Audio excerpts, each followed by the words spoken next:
A massive thank you to CFR, Rufus, Mad Rabbit, Edward, and Hey It's Me for subscribing to the channel. If you want to be featured in these clips, make sure you subscribe down below. Hello everyone, and welcome back guys to round 13 of Season 4 of the F1 2021 My Team Career Mode, where today we're here finally back with the Japanese Grand Prix. Yes, a bit of an apology, obviously, the last couple of weeks we've been very, very busy. Understandably, I think it's safe to say. Of course, with the latter stages of the real-life F1 2021 season. Of course, if you missed out yesterday's podcast with Jamie, where we sort of go through and talk about my thoughts and feelings, as well as his, from the Grand Prix, obviously, from Abu Dhabi. Definitely recommend going back and checking that one out. But of course, today, though, we're back finally with some F1 2021 gameplay. You know, over the winter break, yeah, I'm really going to be getting back in to a whole lot more F1 content as well for you guys. So if you aren't already, make sure you get yourself subscribed as well. Massive thank you for 26,000 subscribers. You know, you guys are just smashing it out of the park constantly at the moment. You know, this year has been far better than I thought ever would be possible. But we've still got 4 races to go of Season 4 of the F1 2021 My Team Career Mode. Of course, we're going to be jumping back into the Williams Road to Glory as well. And then I've also got a new series coming up in the very near future, which I have already confirmed. Of course, yeah, we are going to be doing an F2 Career Mode very soon. But of course, heading though to the Japanese Grand Prix this weekend, still technically with an outside shot at the World Championship here. Verstappen is looking pretty good though, 25 points clear of Yuki Tsunoda in P2. There is a further 21 ahead of his teammate Lewis Hamilton, so it's very much starting to look like a 2-horse race between that Red Bull and Yuki Tsunoda there. Mercedes on top in the Constructors by just 7 points. But Lando Norris, he's getting into the swing of things now, so maybe, just maybe, we could try and put up a Constructors' Championship battle towards the end of the campaign. But Suzuka, though, has been a brutal but sometimes brilliant track for us in the past. Let's dive in to the Japanese Grand Prix. Right, well, here we are then at Suzuka. Just 4 races to go, like we said, of the 2021 Season 4. And fingers crossed this weekend we can have a good run. Weather looks like it could be interesting as the weekend goes on, so I'll have to wait and see about that. But more interestingly than that, rule changes look like they might get it voted through ready for Season 5, so I'll have to wait and see about that, as I definitely do not want to nudge the curbs around here. Suzuka is a brutal track on F1 2021, as I found out from League Racing, and of course we found out last season where Hamilton bottled it late on to allow us to take our 2nd ever race victory on this game. And heading out of the final corner, it is going to be the green score to finish off our tyre wear run. Let's get into...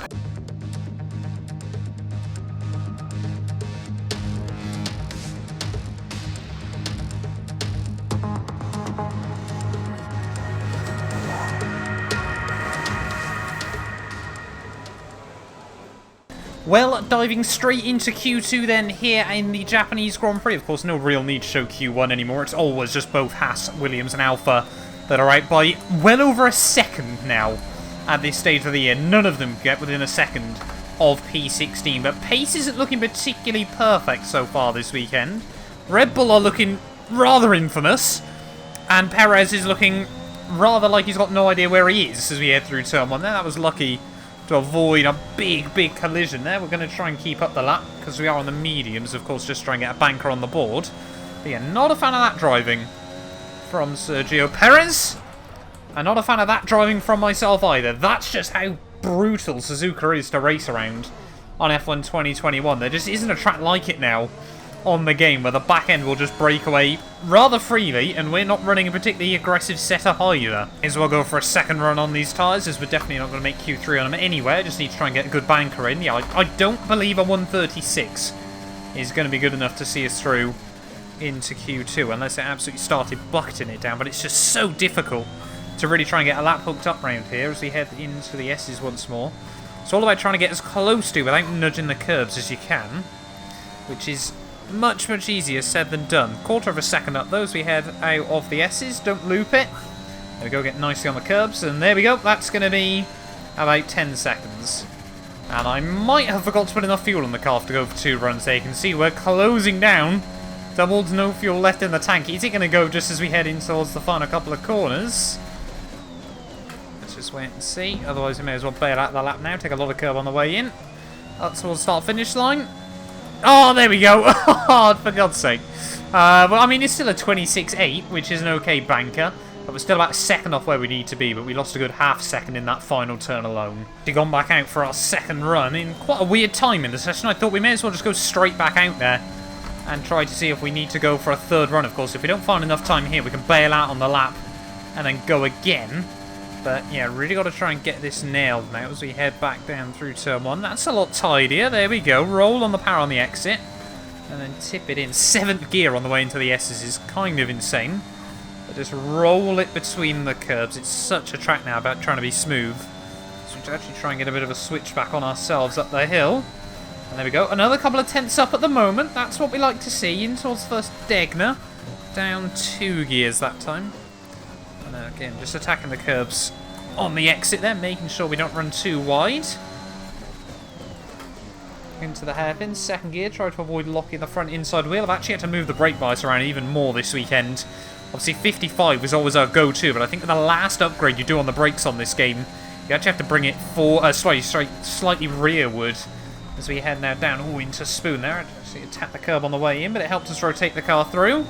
Roll on the power on the exit. We're going to be about 4 tenths up as we head in towards the Casio Triangle here. Direct drive, not a fan of all the bumps around Suzuka as well, of course, but 3 tenths off the guys in front as we head down in towards the final couple of corners.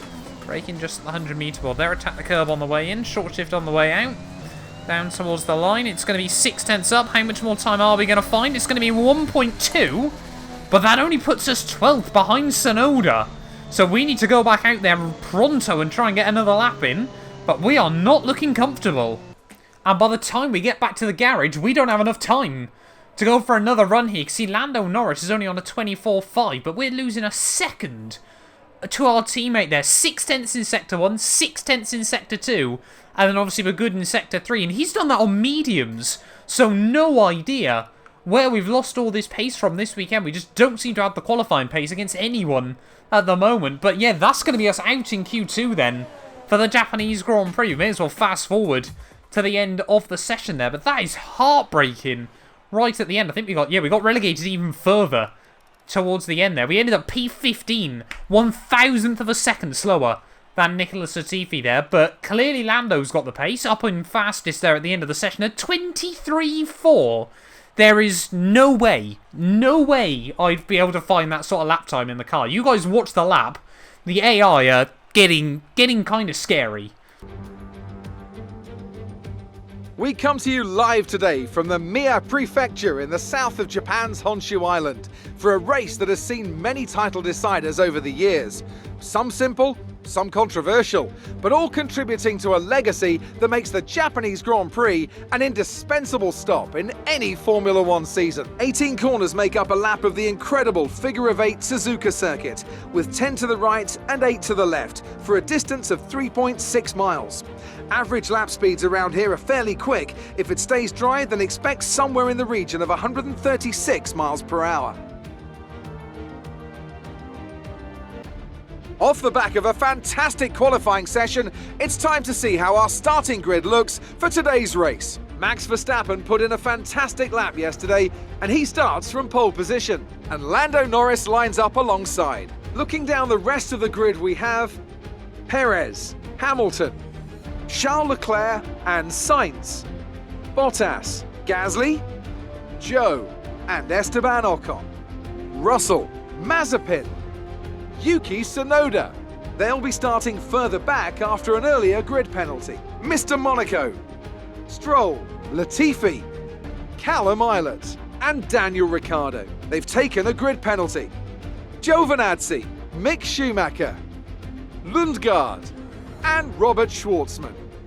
And with lights out just moments away, it's time to go down to the track.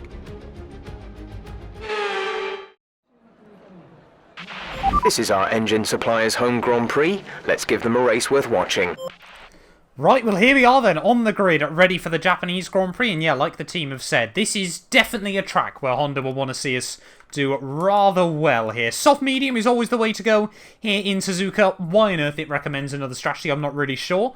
The threat of rain, though, towards the end could make this one rather spicy, and to be honest, I'm actually going to do what we did last season and do the medium to the soft compound tyres here, just because if that rain does arrive towards the end, then we're going to be sitting very, very pretty on a fresher, softer set of tyres based on the cars around us, of course. But fingers crossed, we can try and have a good Japanese Grand Prix here today. You know, we need Lando to be fighting up towards the front here, and yeah, we need to try and just keep our head down and plug away in this Grand Prix. 14th on the grid, homeboy Yuki Tsunoda just in front of us. He needs a good race here if he wants to try and remain in championship contention. But 5 red lights for the Japanese Grand Prix, and it is going to be a very long hold, but lights out, and away we go. Accidentally double short shifting number to 3rd gear there as he actually gets some contact with Latifi and his Williams on the outside. Not going to back out of that one though. Actually have a look up the inside of Mazepin, who is not going to let us do anything in through turn 1 there. So we haven't lost, haven't gained anything off the start of the Grand Prix. Of course, yeah, only really the one line through this first sector. Of course, we've watched Mazepin loop it around by himself there in the past. But it looks like Lando Norris might have taken the lead in this Grand Prix right at the get-go there. So that's exactly what we needed from our teammate. And obviously exactly what we need to see from him as we prepare ourselves for next season as well. Of course, the Constructors' Battle is certainly still up for grabs here, as I need to try and make moves nice and early in this race. And at the inside of 1, no, make it 2. Into the hairpin there. Goodbye, Nikita Mazepin. Goodbye, Yuki Tsunoda. We will take P12 on the opening lap of the Japanese Grand Prix there. And that is exactly the start, like I said, that we needed. Red Bull are looking so fierce this weekend. They've got some mega pace.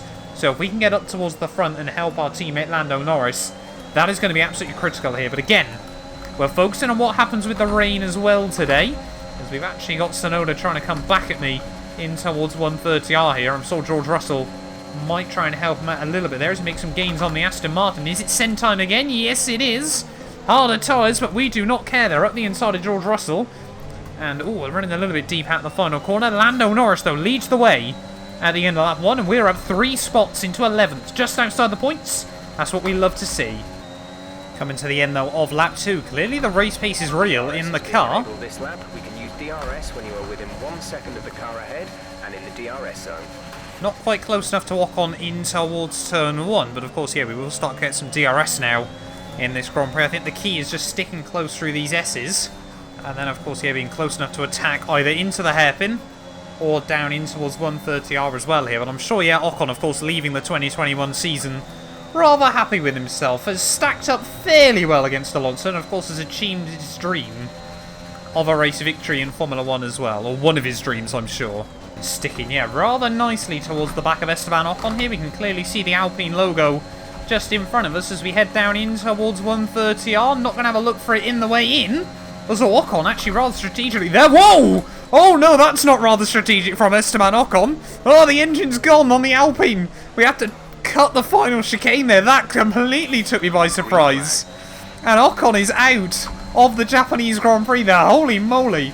That one, yeah, was rather threw me off for a moment. As, yeah, Esteban Ocon, unfortunate there for the Frenchman, out here in Suzuka. But, yeah, that was not what we needed heading through 130R. Right, well, after all that little bit of drama, as we head towards the end now of lap 5, finally into the DRS range of Guan Yu Zhou, as we head out of the final corner. Our teammate by 11.2 seconds.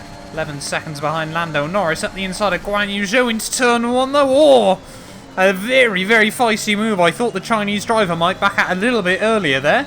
Didn't. There wasn't any contact, but I certainly, yeah, squeezed him out, to say the least.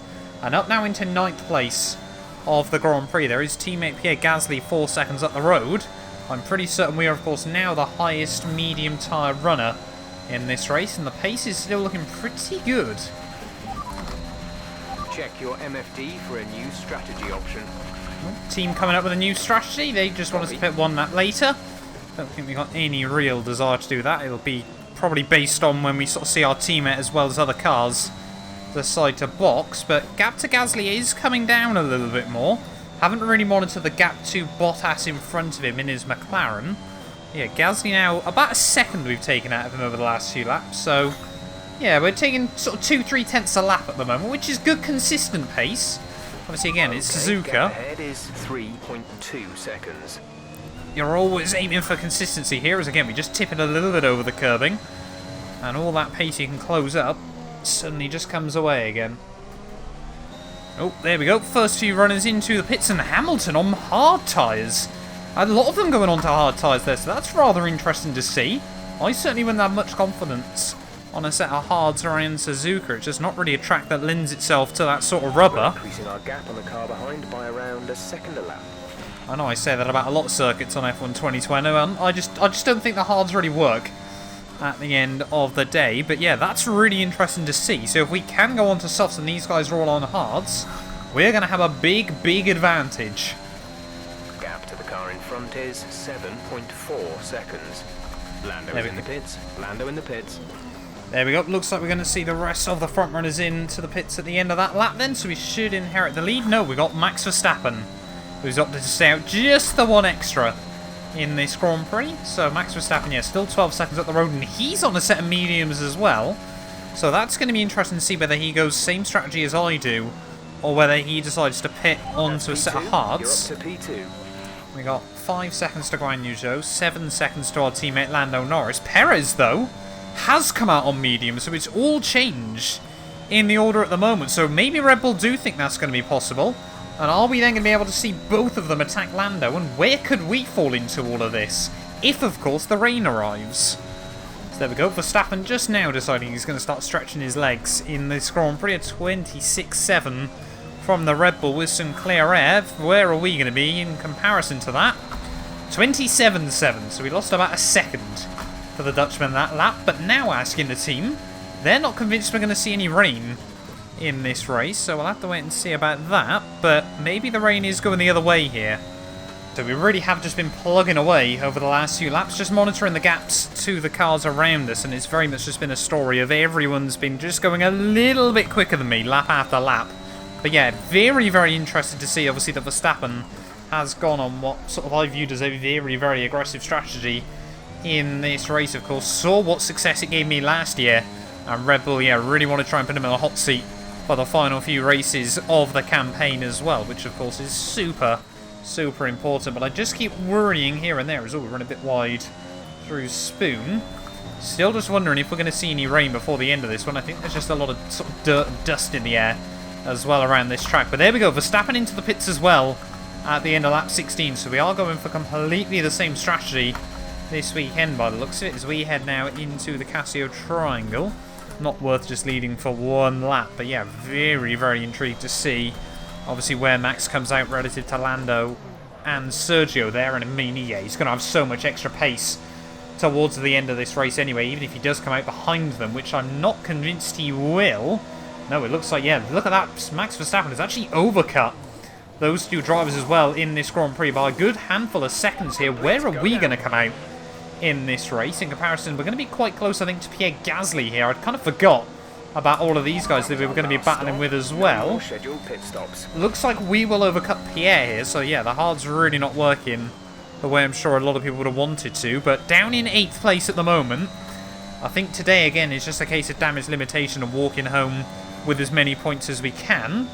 But Bottas and Hamilton, of course, no longer teammates, as well as both Ferrari, still certainly catchable. And there we go, Verstappen again. Clear air, fresher, faster tyres than basically anyone else in the venue at the moment. It's looking like unless something goes catastrophically wrong, it is going to be his Grand Prix for the taking. And with Tsunoda down in 10th place here and Hamilton only in 6th, it's looking rather good for Max Verstappen at this stage of the season here. We're taking some good time out of Bottas, still 9 laps to go. So yeah, running about a second a lap faster than the cars around us. So we just clipped the inside curve there. Hopefully going to look past Bottas this lap. And then Mercedes, Hamilton and the Ferraris only 4 seconds up the road. It's that fine balance though between being quick but not taking too much out of the tyres. Come on then, Valtteri Bottas, let's see what you've got in that McLaren here. I think it was a good move for both parties, Bottas and McLaren there. Not too sure, I'm sure, how Ilot's feeling about all this. Or thought about it in towards the final corners of the lap. But yeah, certainly wasn't going to be able to pull off anything there. Can we get a good run out the final turn? We should be able to. DRS and ERS as well. 11.9 seconds. Kimi 05 style as we head back down towards turn 1. We swoop around the outside. Actually, we're very, very deep though through the corner, but I think we'll just about hang on. Yes, we will. So Bottas loses P7 now in this race. We've got a warning though. So Got to be careful we don't get any more of those today. But yeah, P4 could still be on here behind our teammate in the Red Bulls. Yellow flag.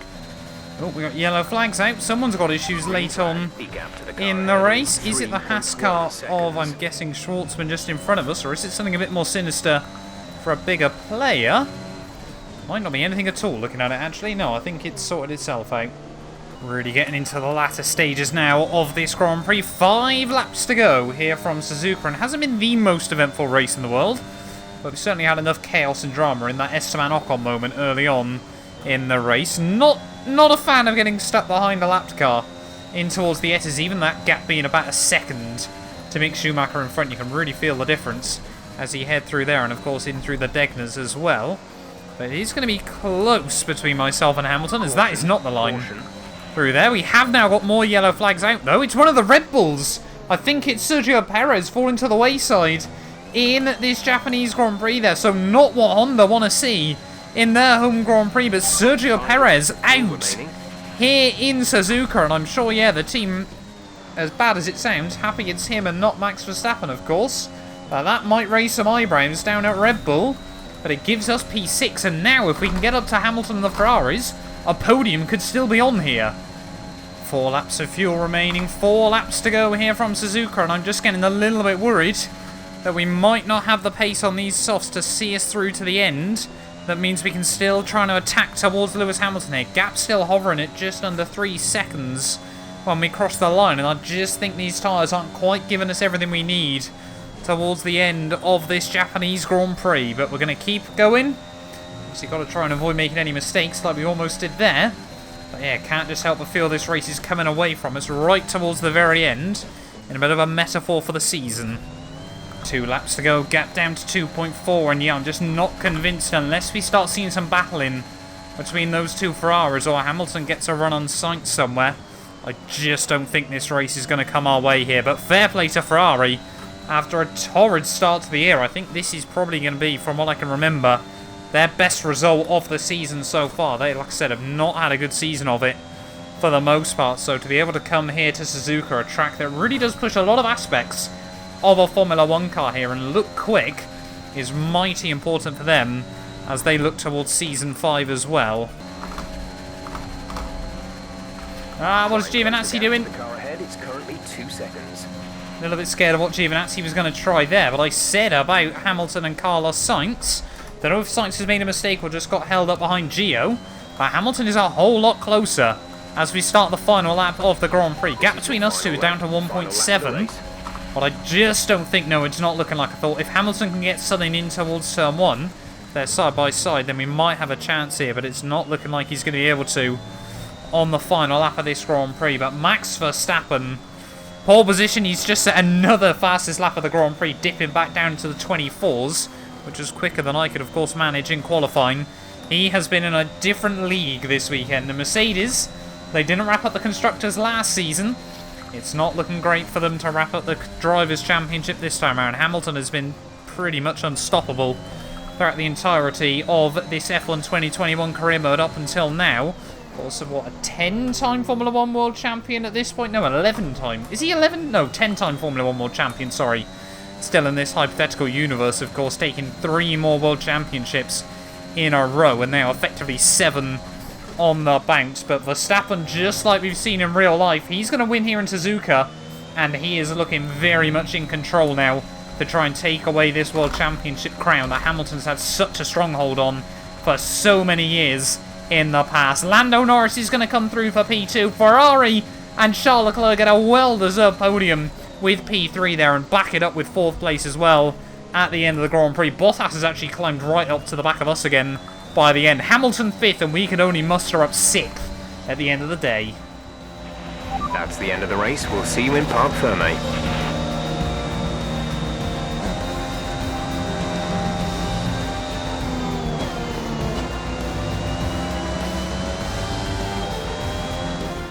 They've done it then, here at Suzuka. A brilliant win on this beloved figure-of-8 circuit. Tell me, Ant, how do you think they were able to deliver such an incredible result today? Well, I honestly feel it was down to the driver and car today. I mean, we can talk driver skill all day, but if you don't have a solid team to back that, you're never going to get anywhere. When you hit that sweet spot of having both an excellent driver and an incredible car, that's when you see results like those we witnessed today. Red Bull are our winners today after showcasing some incredible driving. There's been a huge push from them lately to stay competitive with the other teams, and they're certainly proving themselves.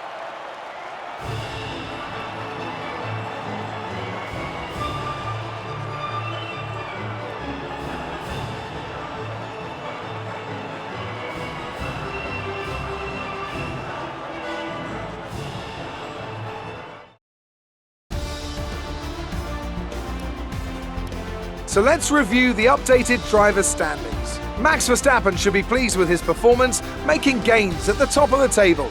Let's focus on the driver of the day.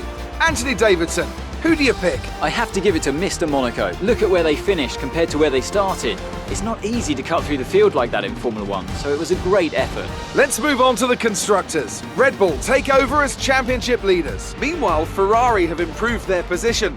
A strong weekend from them as they fight their way towards the top. And with that, we wrap up another weekend of motorsport. But with more races lined up, be sure to join us when we come back with more Formula 1.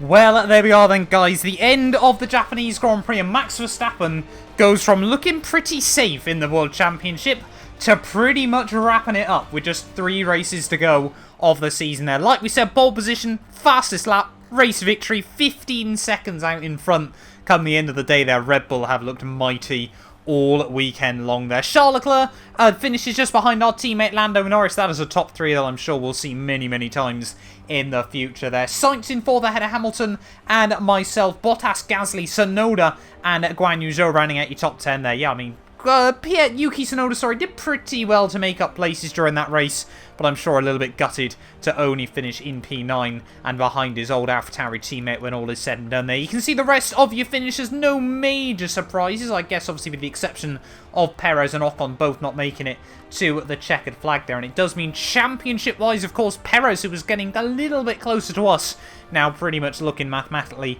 like he's not going to be able to do much between now and the end of the season there. But yeah, 3 races to go. If Max Verstappen outscores Tsunoda by 3 points next weekend, he is world champion. Yeah, nothing anyone can do. Of course, we still have got an outside chance. We basically have to win every race between now and the end of the season to stand any chance against Max Verstappen there. But he is looking absolutely formidable at this stage of the year there. Sainz jumps Bottas, though, a bit further down the order. Lando now just 2 points behind Charles Leclerc. He should jump JB come the end of the season as well there. Constructors-wise, though, we don't lose, we don't gain anything to Red Bull this weekend. 43 points still off the top, as Mercedes, yeah, had a torrid weekend of it. Could Ferrari challenge McLaren come the end of the year as well? That is all left to be decided with just 3 races to go of the season. But thank you all so much for watching. If you have enjoyed, do make sure you leave a like. Get yourself subscribed as well. And yeah, we'll be back very, very soon as we head to COTA. Like I keep saying, 3 races to go of the year. We're in South America to finish off the campaign. You guys do not want to miss it. None of these videos would be possible without the help of our channel supporters. So a massive thank you to The Travesty, Patrick, Chuan, David, Ben, Aidan, Estacios, Cato, Sean, Johnny, McBlam, Mighty Spork, Tazief, William, and Nanon for becoming channel members. If you want to be featured at the end of all these videos, make sure you just click the join button down below.